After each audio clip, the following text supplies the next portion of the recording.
Hey y'all, it's Crystal at MrsHappyHomemaker.com, and today I'm going to show you how to make cracker salad. Now, if you've never heard of cracker salad before, I know it sounds a little bit odd, but if you like a tomato sandwich, then you're going to like this recipe, and it's super easy. Aside from salt and pepper, you only need 5 ingredients to make it, so let me show you how to throw it together. So your first step in this cracker salad is your tomatoes. You don't want your crackers to be all mushy, just like you would not want a mushy, gross, wet tomato sandwich. You don't want a mushy, wet, gross tomato salad.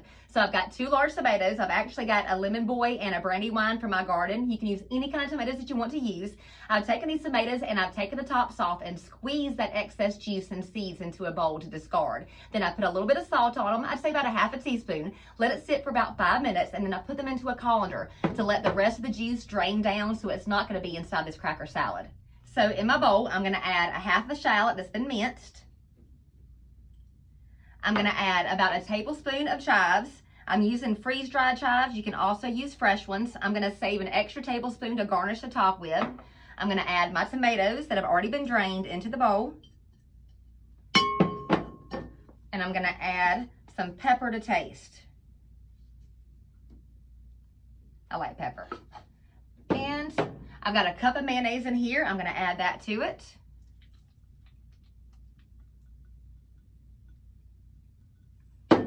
And I'm just going to stir this up to combine it.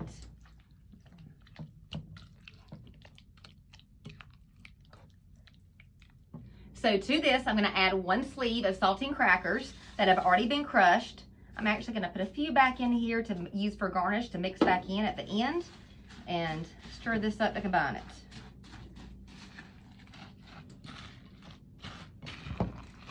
Now, you do not want to make this ahead of time. You want to make this right before you eat it because, again, soggy crackers. So make this right before you eat it and we'll be good to go. Okay, so that's all combined. I'm going to scoop it into my little serving bowl right here.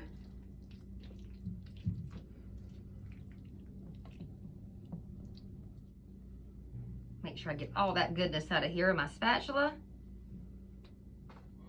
Okay, now I'm going to garnish it with a little bit of the reserved crackers, just so it looks pretty. You don't have to do this, but we eat with our eyes, so might as well, right? And the rest of these chives, let's sprinkle that. And I've got some more tomatoes that's been diced, and I'm just going to sprinkle those on top, just for the presentation. And look how beautiful it is, you guys. And let me tell you, it's even more delicious than it is beautiful. If you like this recipe, then check out my blog, MrsHappyHomemaker.com. You can also find me across all the social media lands underneath Mrs. Happy Homemaker. Till next time, bye y'all.